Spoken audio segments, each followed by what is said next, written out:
It really isn't. God, this is really sad, bro. All these people we grew up idolizing. I know. Look at how they turned out. I know, fuck. And it's depressing because these are like you said, these are the guys that we used to idolize. I wanted to look like the Dynamite Kid. I wanted to have that kind of ripped kind of bod and everything else, and that kind of, that kind of stroke that he had. He had that strut where you see his shoulders just like moving back and forth, like he's just ready for fucking something to come in front of him so he can have a good fight, And he was always intense and everything. I mean, I don't think I ever saw him smile ever. if he did, it's because he knocked somebody out in particular, It was one of those smiles because he was thinking about how he could hurt somebody. Right. He has that Stu smile. That Stu Hart smile that, hey, I'm going to kill that son of a bitch when I get my hands on him. I'm going to get him. It's gonna feel fantastic when I suplex him on his fucking head.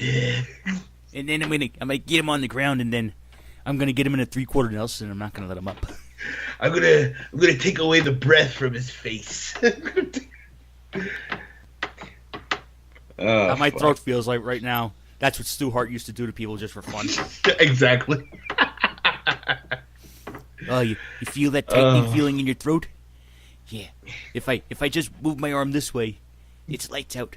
But if I do it this way, you can breathe just a little bit. Oh my god. I guarantee no one's going to get that kind of training down at the NXT training center. No, he's not a coach. Yeah, no one's fucking complaining about Bill DeMont at the fucking training center after going through Stu Hart. Well, thank God DeMont's gone. But I just can't imagine Matt Albert or Sarah Del Rey doing that to people. Stu Hart, the new coach. All right, kids, you're gonna learn from a great here today. This is Stu Hart. He's gonna show you the proper way to do a headlock. He's gonna show you the proper way. He's gonna show you the proper way to die. Okay, now I get you on the ground, and I'm gonna put you in this block, and you're not gonna move for the next hour. Now, if I just move my hand this way. That crunching sound you hear is the cartilage in your ear. Now, as you see his little blood vessel in the head. It's starting to pump, right? I just slap him in the face. You see the blood going away from his eyeballs. Now, if I just turn a little to the left, a little 45-degree angle, then I get to have his eyes get bloodshot all of a sudden. Do you feel that? Do you feel that? Yes, sir. Yes, sir. Yeah, his lips are going pale. You're losing feeling in your face, aren't you? Yes, sir. That's when you know you have the carotid artery just a little too tight. So you got to loosen up a little bit. Now, if this was the 50s, I'd start asking him, how you going to get out of this? I have you in my clutches. You're going to be dead. Have some discipline. Have some discipline.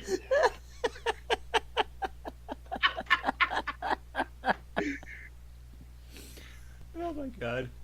Those NXT kids have it real easy. I know. Jesus Christ.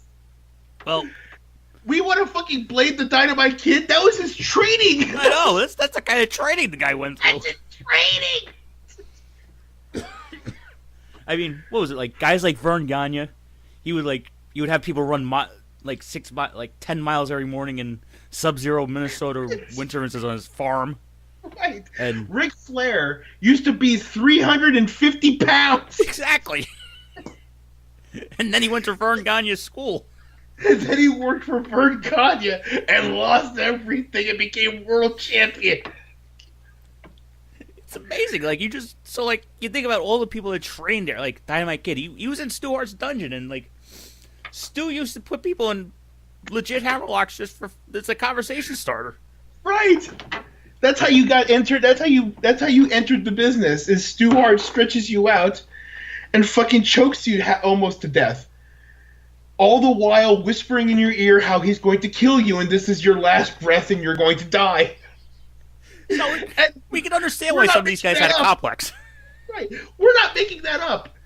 So, Bret Hart fucking lived it, for God's sake.